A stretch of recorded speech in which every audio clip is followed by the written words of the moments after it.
क्या आप सारे नियम देखकर या नियम को सीखकर बिना क्रिकेट खेले कोई क्रिकेट मैच खेल सकते हैं? तो क्या ऐसा पॉसिबल है कि बिना गाड़ी चलाए सिर्फ रूल बुक पढ़ के आप अच्छे ड्राइवर बन जाएं?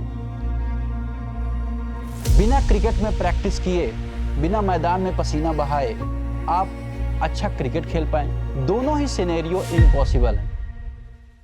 Hello everyone, I hope you all are doing well. मेरा नाम दिवस द्विवेदी है और बीएपीएस प्रमुख एकेडमी के यूट्यूब चैनल में आप सभी का स्वागत करता हूं। इससे पहले कि मैं आगे बढ़ूं, आप इस चैनल को सब्सक्राइब कर लें। जो वीडियो आपको दिख रहा है उसे देखें और कुछ समय बाद आपको अगर लगे कि ये आपके काम का है, उसे लाइक करें और बेल आइकन दबाना बिल्कुल ना भूलें। तो आज का जो ये डिस्कशन है, आज की जो ये चर्चा है, उसकी शुरुआत मैं क्रिकेट मैच से करूंगा। मैं आपसे पूछना चाहूंगा कि अगर मैं आपको बोलूं कि आप क्रिकेट मैच के सारे रूल्स पढ़ लो, सारे नियम कानून याद रख लो, सारे मैच देख लो, सारे फाइनल्स देख लो और फिर मैं आपको बोलूं कि अब आपको सेमीफाइनल या फाइनल मैच खेलना है, तो क्या आप सारे नियम को देखकर या नियम को सीखकर बिना क्रिकेट खेले कोई क्रिकेट मैच खेल सकते हैं? और अगर आप खेले भी तो क्या आप अच्छी परफॉर्मेंस दे सकते हैं? आप सोच रहे होंगे कि ये क्रिकेट मैच का एग्जांपल मैं क्यों दे रहा हूं। चलो दूसरा एग्जांपल देके मैं ट्राई करता हूं। मैं आपको रूल बुक दे देता हूं ट्रैफिक रूल्स की। उस रूल बुक को आपको पढ़ना है और उस रूल बुक के अकॉर्डिंग आपको एक अच्छा ड्राइवर बनना है बिना गाड़ी चलाए। तो क्या ऐसा पॉसिबल है कि बिना गाड़ी चलाए सिर्फ रूल बुक पढ़ के आप अच्छे ड्राइवर बन जाएं? बिना क्रिकेट में प्रैक्टिस किए, बिना मैदान में पसीना बहाए आप अच्छा क्रिकेट खेल पाएं? दोनों ही सिनेरियो इम्पॉसिबल है। आपको भी ये बात पता है कि कभी भी बिना प्रैक्टिस किए किसी भी काम में आप परफेक्ट नहीं हो सकते।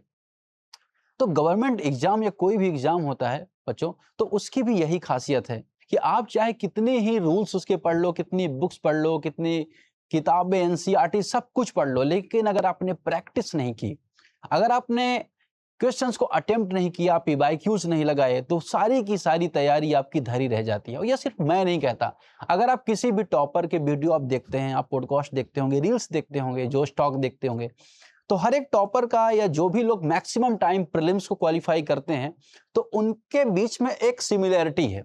वो सिमिलैरिटी क्या है कि they solve 1000 number of MCQs, हजारों एमसीक्यू सॉल्व करते हैं, मल्टीपल टेस्ट सॉल्व करते हैं। और जब इतने सारे प्रैक्टिस क्वेश्चन सॉल्व करते हैं तो वो एक परफेक्ट एस्पायरेंट हो जाते हैं, या अगर हम बात करें परफेक्ट खिलाड़ी हो जाते हैं, अगर आपकी लैंग्वेज में अब मैं आपसे बोलूं।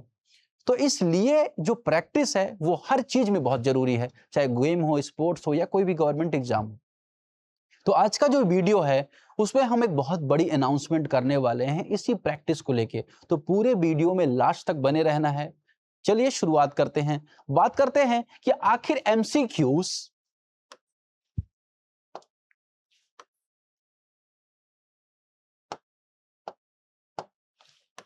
बात करते हैं कि आखिर एमसीक्यू क्यों इंपॉर्टेंट है, या एमसीक्यू प्रैक्टिस के बारे में हम बात करेंगे।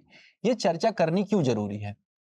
अगर आप कोई भी एग्जाम की प्रिपरेशन आप कर रहे हो, या आप यूपीएससी की प्रिपरेशन कर रहे हो, इसके अलावा अगर आप चाहे जीपीएससी या किसी भी government state PCS exam preparation आप कर रहे हो, तो उसमें जो पहला पेपर होता है या प्रीलिम्स का जो पेपर होता है, पेपर जिसे जीएस पेपर 1 बोला जाता है, जीएस पेपर 1 बोला जाता है, पेपर 1, और यूपीएससी में भी उसे जीएस पेपर 1 ही बोला जाता है, पेपर 1 ही बोला जाता है।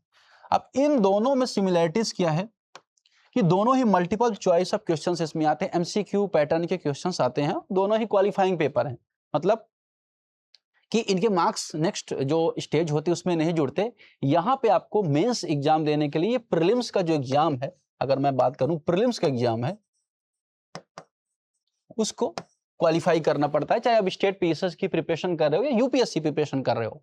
इवन आप कोई भी गवर्नमेंट और एग्जाम, बैंकिंग है, एसएससी है, पुलिस है, या गुजरात में वेरियस एग्जाम है, क्लास 3 है, हर एक एग्जाम में आपको आवश्यकता होती है क्या कि जो पहला स्टेज है उसका, या अगर हम बात करें समटाइम्स वो मेन स्टेज होता है, उसमें मल्टीपल चॉइस ऑफ क्वेश्चंस को अटेम्प्ट करके उस एग्जाम में अच्छी रैंक लानी पड़ती है। ये आप सभी को पता है, नहीं पता होगी तो मैं अभी आपको ये बता दे रहा हूं। अब ये जो क्वेश्चंस हैं इनकी संख्या अलग अलग होती है। जैसे अगर आप देखोगे स्टेट पीसीएस में, अगर आप यूपी चले जाते हो, उत्तर प्रदेश की अगर आप बात करें, उत्तर प्रदेश से 150 क्वेश्चन पूछे जाते हैं। अगर मैं बात करूं एमपीपीएससी की, तो एमपीपीएससी में 100 क्वेश्चन पूछे जाते हैं। 100 क्वेश्चन पूछे जाते हैं। यूपीएससी के बारे में बात करो तो यूपीएससी में 100 क्वेश्चन पूछे जाते हैं। तो लगभग अगर आप देखोगे तो कॉमन अगर आप अंडरस्टैंडिंग बनाओ तो लगभग 100 क्वेश्चंस हर एक एग्जाम में आपको पार करने के लिए, या मेंस या राइटिंग जो रिटन एग्जाम है उसको देने से पहले आपको इस स्टेज को पार करना पड़ता है। ये तो आप सभी को पता है, अगर नहीं पता है तो आपको ये बात यहाँ पे ध्यान रखनी है।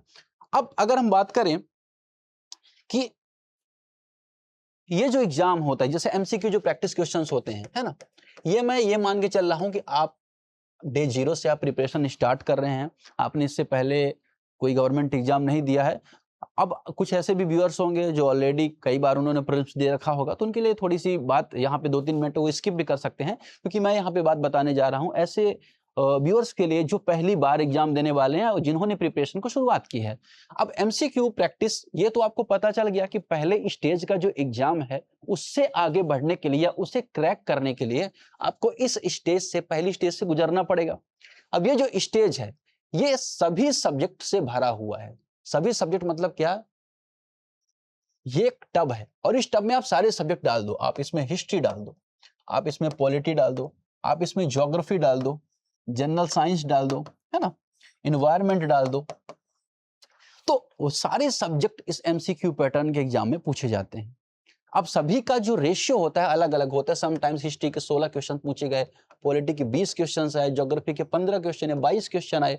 तो ये जो इनके बीच रेशियो होता है वो अलग अलग एग्जाम में चेंज होता रहता है, लेकिन क्वेश्चन सभी सेगमेंट से आते ही आते हैं। इसका मतलब क्या कि हमें इन सब्जेक्ट्स को पढ़ना तो है ही, साथ ही साथ हमें प्रैक्टिस भी करनी है और प्रैक्टिस करके हमें परफेक्ट एक खिलाड़ी बनना है, खास तौर पे एमसीक्यू पैटर्न के एग्जाम के लिए। अब बहुत सारे एस्पायरेंट, ये बहुत इंपॉर्टेंट लाइन में आपको बता देता हूं, एक सक्सेसफुल एस्पायरेंट और जो फेल एस्पायरेंट होता है उसके भी डिफरेंस यही होता है कि हर एक एस्पायरेंट नोट्स बनाता है, हर एक एस्पायरेंट बुक पढ़ता है। अब यहाँ पे अगर आप देखो तो पर्सन ए है जो कि एस्पायरेंट है, लगातार बुक पढ़े जा रहा है, नोट्स पढ़े जा रहा है, नोट्स उसने बना लिए है बुक से, उसी को मल्टीपल टाइम रिवाइज कर रहा है, लेकिन प्रैक्टिस नहीं कर रहा है, ठीक है ना, प्रैक्टिस वो नहीं कर रहा है। अब यहाँ पे एक और एस्पायरेंट है जो एस्पायरेंट बी है, वो क्या कर रहा है, 2 to 3 टाइम्स उसने क्या कर लिया, पढ़ लिया नोट्स को, अब वो लगातार ऑब्जेक्टिव टिक कर रहा है, ऑब्जेक्टिव क्वेश्चन की प्रैक्टिस कर रहा है। जिस दिन एग्जाम होगा तो 2 घंटे का, जब 2 घंटे के लिए पेपर इसको मिलेगा, 2 घंटे में जब इसे 100 क्वेश्चन करना होगा तो इसके लिए बहुत डिफिकल्ट हो जाने वाला है। लेकिन यही एस्पायरेंट, जो एस्पायरेंट बी है, ये लगातार रेगुलर बेसिस पर प्रैक्टिस कर रहा है और ये उस पेपर को आसानी से टैकल कर लेगा। अगर आप इससे कंपैरिजन करो, भले इसने 50 बार नोट्स पढ़े हैं, 50 बार बुक्स पढ़ रखी है, लेकिन क्योंकि इसने प्रैक्टिस नहीं कर रखी है तो ये उस एग्जाम को बेहतर तरीके से नहीं कर पाएगा। आप विराट कोहली का नाम जानते हैं क्रिकेट में, महेंद्र सिंह धोनी, ऐसे क्रिकेटर्स का नाम जानते हैं, सुनील छेत्री या किसी मेसी, रोनाल्डो, किसी को भी आप देखिए तो वो इतना ज्यादा प्रैक्टिस करते हैं किसी भी चीज को लेके, इतना ज्यादा उन्होंने हार्ड वर्क करते हैं कि वो परफेक्ट हो जाते हैं। तो यहां पर ये भी आपको यहाँ पे याद रखना कि सिर्फ नोट्स और बुक्स को आपको पढ़ना नहीं है, आपको मल्टीपल टाइम प्रैक्टिस करते रहनी है, ठीक है। तो यहां पर आपने क्या देख लिया, एक तो पहले आपने यहाँ पे देख लिया कि जो एमसीक्यू पैटर्न है वो कहाँ कहाँ पे पूछा जाता है, फिर हमने यहाँ पे बात कर ली थोड़ा सा कि उसमें कौन कौन से सब्जेक्ट आते हैं। अब यहाँ पर ये भी हमने देख लिया कि आखिर किस तरह से करनी चाहिए। अब आगे बढ़ते हैं कि भाई आपने प्रिपरेशन शुरुआत कर दी है, लेकिन आपको आइडिया नहीं है कि मैं कैसे करूं या मैं कैसे क्विज सॉल्व करूं, मुझे सॉल्व करना नहीं आता। उसमें रीजन क्या है, क्योंकि आप उठा के क्वेश्चन आप देख रहे हैं, यूपीएससी का क्वेश्चन आपने देखा कि एक तो पहला बहुत बड़ा सा स्टेटमेंट आता है, consider the following statements regarding this, फिर वहां पे ऑप्शन ए है ना, 1 2 3 4 करके ऑप्शन आते हैं, फिर उसके बाद यहाँ पे ऑप्शन आता है ए में 1 and 2, 2 and 3, 3 and 4। तो क्वेश्चन इतने लेंदी हैं कि आपकी देख के हिम्मत नहीं होती कि आप इसे सॉल्व कर लो। तो अब करें क्या, बिना क्वेश्चन को सॉल्व किए आगे तो बढ़ा नहीं जा सकता। तो उसके लिए ये वीडियो आपके लिए इंपॉर्टेंट है। इस वीडियो में हम बात करने वाले हैं एमसीक्यू सीरीज की। इससे पहले लास्ट ईयर भी मैंने एमसीक्यू सीरीज चलाई थी करंट अफेयर्स की। किसकी? करंट अफेयर्स की। तो करंट अफेयर्स में हमने क्या किया, मैंने क्या किया करंट अफेयर्स में, आपने समीक्षा मैगजीन के बारे में सुना होगा, तो समीक्षा मैगजीन और एमसीक्यू डिस्कशन में करता था। तो एमसीक्यू डिस्कशन में डेली बेसिस पर हमने 10 क्वेश्चंस की प्रैक्टिस की, 10 क्वेश्चंस की प्रैक्टिस की। किस पैटर्न में? यूपीएससी पैटर्न में। यूपीएससी पैटर्न में। अब यहाँ पर यूपीएससी पैटर्न मतलब स्टेटमेंट वाइज क्वेश्चन थे, वन लाइनर क्वेश्चन थे, पेयर्स में क्वेश्चन थे, एजम्पशन एंड रीजनिंग वाले क्वेश्चन थे। तो मल्टीपल टाइप के जो क्वेश्चन थे वो हमने यूपीएससी के हिसाब से हमने प्रैक्टिस किया। अब ये जो क्वेश्चन थे करंट अफेयर्स के, हमने पीआईबी से, द हिंदू से, इंडियन एक्सप्रेस से, वेरियस सोर्सेस से लिए। इसमें 6 से 7 स्टैटिक क्वेश्चंस रहते, करंट अफेयर के रहते थे, और 3 to 4 क्वेश्चन अगर आप देखोगे तो हम इसमें स्टैटिक के भी रखते थे। और जब हम एमसीक्यू सॉल्व करते थे तो वहां पर हम स्टैटिक को भी सॉल्व करते थे। लेट्स टेक अ एग्जांपल कि मैं आपसे पूछूं कि हाल ही में पुट्टू स्वामी मामले में सुप्रीम कोर्ट का जो जजमेंट है वो किसके संदर्भ में आया है, किस आर्टिकल के संदर्भ में आया, आर्टिकल 20, आर्टिकल 90, आर्टिकल 21 या आर्टिकल 22।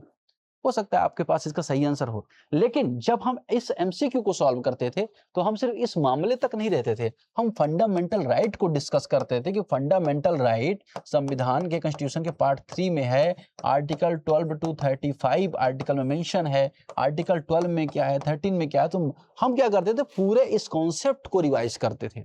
अब इससे क्या हुआ कि आपका जो टॉपिक है वो मल्टीपल टाइम आपने क्या कर लिया, इस टॉपिक को रिवाइज कर लिया।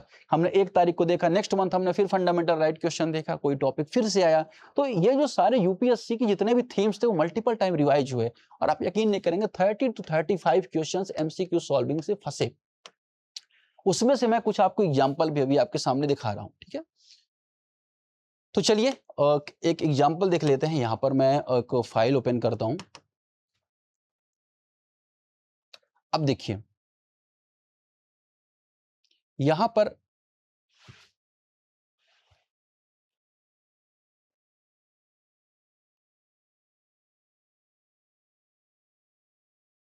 आप देखेंगे ये समीक्षा मैगजीन का आर्टिकल है।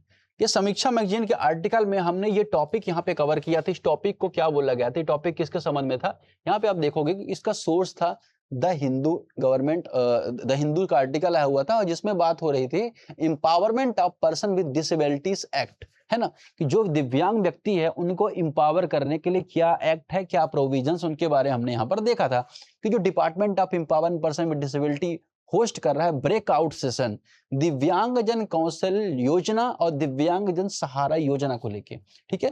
तो ये हमने आर्टिकल की वजह से दिव्यांगजन के संबंध में सारे स्टैटिक इंफॉर्मेशन यहाँ पे कवर की थी। और यहाँ पर एक लाइन हमने यहाँ पे कवर की थी किसके संबंध में, the right of person with disability act 2016। ये स्टेटमेंट हमने यहाँ पर रखा था। यहाँ पर हमने बात की थी कितने टाइप के दिव्यांग होते हैं, कितनी कैटेगरीज है, रिजर्वेशन के बारे में बात की, तो हमने बात बहुत की यहाँ पे। और यहाँ पर हमने एमसीक्यू भी सॉल्व किया था। अगर आप देखो इस एमसीक्यू में आपको देख रहे हो, consider the following statements regarding the right of person with disability act 2016, ठीक है। यहाँ पर आप देख रहे हो। अब यूपीएससी का आप क्वेश्चन देखोगे, यूपीएससी ने जब क्वेश्चन पूछा तो यहाँ पर यूपीएससी ने क्या दिया स्टेटमेंट में, right of the person with disabilities act an act passed by the parliament in 2018, ठीक है। यहां पर हमने ऑलरेडी बता रखा है कि 2016 में पास हुआ ये एक्ट। जब 2016 में पास हुआ तो 2018 जो लिखा है, इसका मतलब ये ऑप्शन गलत है। ये ऑप्शन गलत है, इसका मतलब क्या, अगर आप यहाँ पे ये फाइंड कर लेते हो इन 3 ऑप्शन में कि कौन सा ऑप्शन गलत है, तो आप एक ऑप्शन एलिमिनेट कर देते हो, तो जो दूसरा और तीसरा ऑप्शन है यहाँ पे करेक्ट आता है। तो 2 और 3 इसका करेक्ट आंसर था।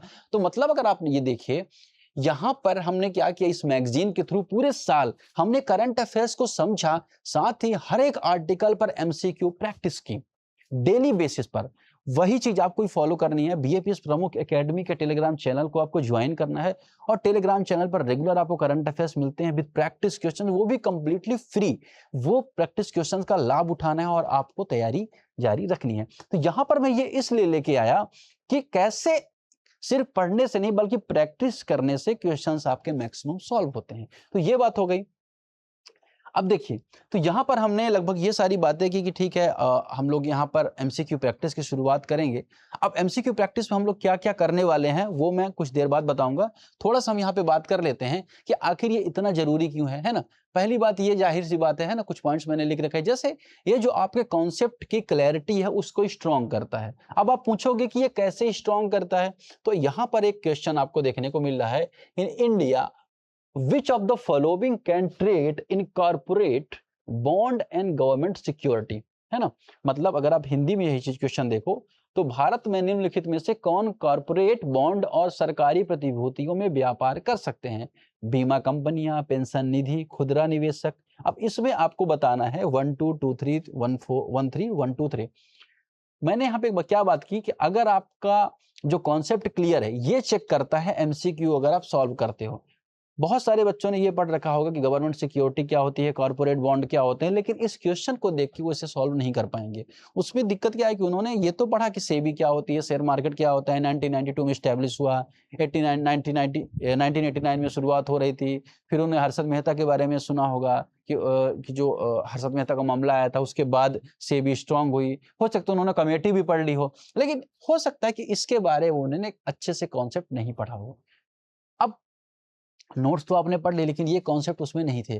तो ये सारी चीजें कैसे आप कवर करोगे? ये सारी चीजें आप एमसीक्यू प्रैक्टिस से कवर करोगे। आप कोई भी नोट्स आप पढ़िए, जब मैं यहाँ पे एमसीक्यू आपको सॉल्व करवाऊंगा तो ऐसे कोर कॉन्सेप्ट निकाल के आपके सामने लेके आऊंगा जहां से इजिली क्वेश्चंस फंसेंगे, जहां से आपका जो कॉन्सेप्ट है बेहतर होगा। तो जो एमसीक्यू सॉल्विंग का जो अब हमारी सीरीज होगी उसका प्रयास क्या रहेगा कि आपकी प्रैक्टिस बेहतर हो, कॉन्सेप्ट आपके क्लियर हो। तो ये क्वेश्चन जस्ट एग्जांपल के तौर पे मैंने डाला था।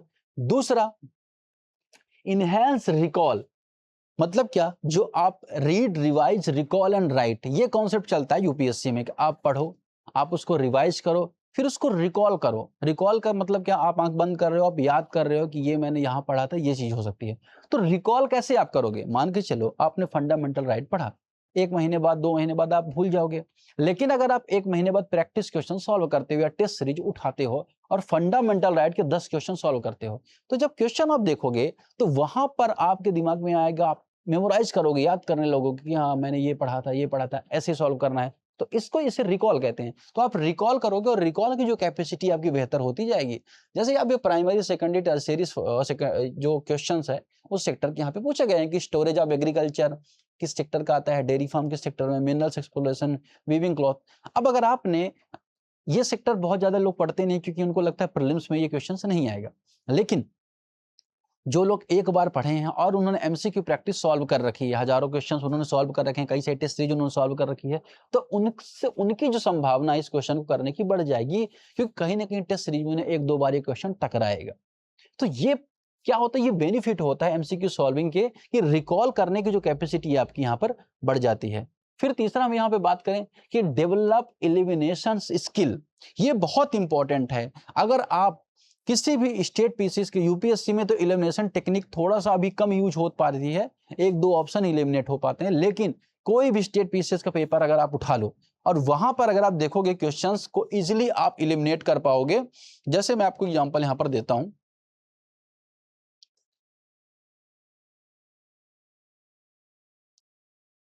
यहां पर अगर आप देखिए, यहां पर क्वेश्चन क्या पूछा गया था कि which of the following statements with regard India's deep ocean mission is correct. India का जो डीप ओशियन मिशन, उसके बारे में कौन से स्टेटमेंट करेक्ट है? ये क्वेश्चन यूपीएससी 2026 में पूछा गया।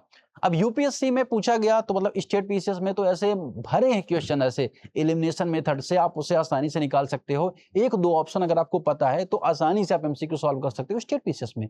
यूपीएससी में बहुत कम क्वेश्चन ऐसे आते हैं, टू बी ऑनेस्ट। ज्यादातर क्वेश्चन में 1-2 ऑप्शन एलिमिनेट हो जाता है, लेकिन 3 ऑप्शन एलिमिनेट नहीं हो पाते। लेकिन स्टेट पीसीएस में अभी भी ये स्कोप बचा है बच्चों। अगर आपने प्रैक्टिस अच्छे से 1-2 बार पढ़ लिया सिलेबस को, मल्टीपल टाइम आपने प्रैक्टिस कर ली, पीवाईक्यूज कर लिए, तो आपका गेम 100% सेफ होने वाला है। तो इसमें अगर आप देखोगे, पहला statement, it was launched by the ministry of ports, shipping and waterway, government of India. Ministry of port, waterway के द्वारा लॉन्च किया गया है। मत्स्य 6000 इसका पार्ट है, समुद्रयान इसके अंदर एक मिशन है।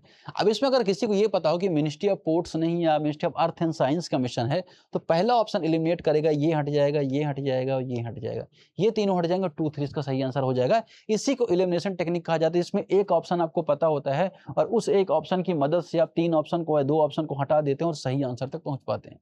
यही हर एक टॉपर का तरीका होता है प्रीलिम्स को क्रैक करने का। कोई भी टॉपर 100% चीजें याद नहीं करता है, कोई भी चाहे कितनी ही अच्छी उसकी रैंक हो। आप AIR 1 देखेंगे तो प्रीलिम्स में स्कोर उनके 88, 87, 86, 84, इस तरह से क्वेश्चन होते हैं, इस तरह से मार्क्स पाते हैं। भले ही मेंस में बहुत अच्छे स्कोर उन्होंने किया, अगर ऐसा होता तो प्रीलिम्स में भी उनके 150, 160, 170 मार्क्स आते, तो ऐसा कभी भी नहीं होता, क्योंकि किसी भी टॉपर को, किसी भी रैंकर्स को सारे क्वेश्चंस नहीं आते, टेक्निक का यूज करते हैं, एलिमिनेशन मेथड का यूज करते हैं और उसकी मदद से पेपर को सॉल्व करते हैं। तो मेरे पूरे कहने का मतलब क्या है कि हम जिस सीरीज की शुरुआत कर रहे हैं एमसीक्यूज की, उसमें हम अल्टरनेट डेज पर एमसीक्यू सॉल्व करेंगे। हम कॉन्सेप्ट उठाएंगे, हम पॉलिटिक क्वेश्चन उठाएंगे, हम ज्योग्राफिक क्वेश्चन उठाएंगे, हम साइंस एंड टेक के क्वेश्चन उठाएंगे, एनवायरनमेंट के क्वेश्चन उठाएंगे और करंट अफेयर्स के क्वेश्चन उठाएंगे। तो हमारी जो सीरीज रहेगी उसके बारे में आपको बताऊंगा, और इस सीरीज में हम एमसीक्यूज के थ्रू पूरे साल आपकी प्रैक्टिस करवाएंगे,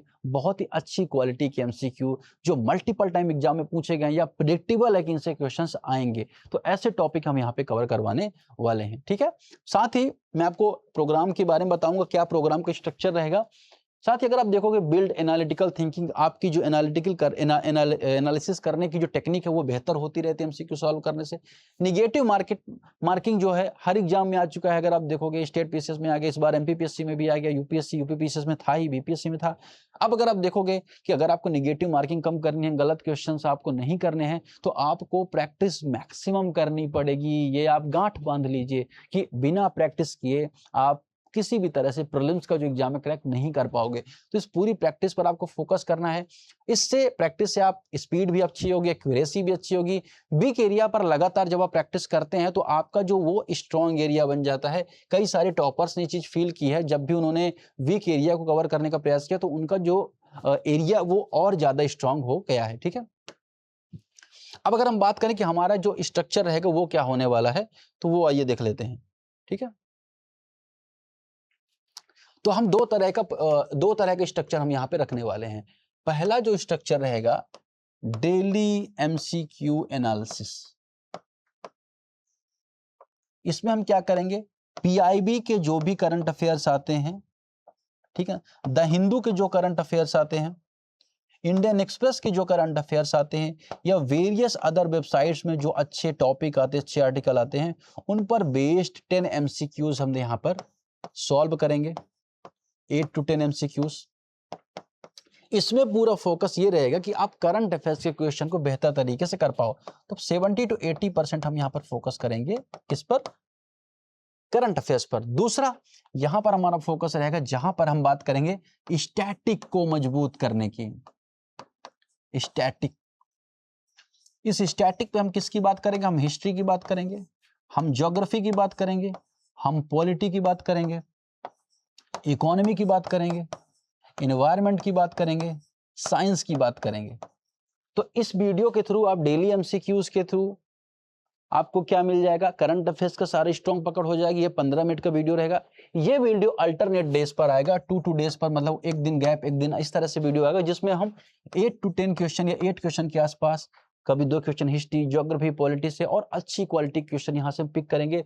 उसके सारे ऑप्शंस को एक्सप्लोर करेंगे। ऐसा नहीं कि उत्तर बताया आगे निकल लिया, हर एक ऑप्शन के बारे में डिटेल से समझेंगे, हर एक ऑप्शन को डिटेल से एक्सप्लोर करेंगे, उसके कोर कॉन्सेप्ट को निकाल के आपको बताएंगे। जैसे फंडामेंटल राइट है, डीपीएसपी है, कोई भी है, और उसमें हम क्या सीक्वेंस रखेंगे जिन पर यूपीएससी जाए, कोई भी गवर्नमेंट एग्जाम ज्यादा क्वेश्चन पूछता है। जैसे अगर आप देखो, हम पॉलिटी के एग्जाम्पल लेते हैं, तो कोई भी गवर्नमेंट एग्जाम में अगर आप देखोगे जो फंडामेंटल राइट के क्वेश्चन है वो बहुत सारे रहते हैं। फिर अगर आप देखोगे डीपीएसपी क्वेश्चंस बनते हैं। फिर आप यहाँ पे देखोगे जो प्रेसिडेंट है उसके क्वेश्चंस बनते हैं। पार्लियामेंट के क्वेश्चंस बहुत सारे आते हैं। तो ये 4-5 सेगमेंट पर बहुत फोकस करता है। फिर कौन सा, गवर्नमेंट जो बॉडीज हैं, है ना, ये कॉन्स्टिट्यूशनल बॉडी, उन पे फोकस करता है। तो हम क्या करेंगे, ऐसे टॉपिक जिनमें मैक्सिमम क्वेश्चंस रिपीट हुए हैं उनको ज्यादा से ज्यादा कवर करेंगे। अगर इन्वायरमेंट पे हो तो क्लाइमेट चेंज के बहुत से क्वेश्चन पूछता है ना। तो इस तरह से हमारा टारगेट ये रहेगा कि हाई प्रोडक्टिव एरियाज को टारगेट करना है ना। और पूरे साल ये प्रैक्टिस करने चलने वाली है। तो आपको क्या करना है, आपको कुछ भी नहीं करना है। पहली बात तो ये कि प्रमुख एकेडमी के टेलीग्राम चैनल से आप जुड़ जाइए। वहां पर आपको एमसीक्यू सॉल्व करने को मिलेगा फ्री में, करंट अफेयर्स, डेली क्लासेस, बहुत कुछ आपको वहां पर मिलने वाला है। साथ ही साथ आपको यूट्यूब चैनल को सब्सक्राइब करना है। अगर आप इंस्टाग्राम चलाते हैं तो इंस्टाग्राम से जुड़ सकते हैं, वहाँ पर हम क्विज ऐसे इन्फॉर्मेटिव रील्स लेके आते हैं जिससे आपका जो नॉलेज है वो बेहतर होता रहे। अच्छा कंटेंट आप देखते रहें सोशल मीडिया प्लेटफॉर्म्स के थ्रू। और बीएपीएस प्रमुख एकेडमी के चैनल को सब्सक्राइब करना बिल्कुल ना भूलें। प्रमुख एकेडमी के द्वारा अगर आप यूपीएससी जीपीएससी की तैयारी करना चाहते हैं तो फाउंडेशन बैच की शुरुआत हो रही है 16 जुलाई से। प्रमुख एकेडमी का जो फाउंडेशन बैच 2027 के लिए शुरुआत हो रही है, उसमें आप अभी जुड़ सकते हैं। रजिस्ट्रेशन अभी भी आपका ऑनलाइन बैच के लिए चल रहा है। उसकी फीस सिर्फ 14,400 रुपये है और पूरा साल 1-to-1 मेंटोरशिप, दिल्ली के एक्सपर्ट फैकल्टी की क्लासेस, करंट अफेयर, मैगजीन, 80 से ज़्यादा मॉक टेस्ट और बहुत कुछ मिलने वाला है। तो हमसे जुड़े रहें, मिलते हैं। Thank you very much.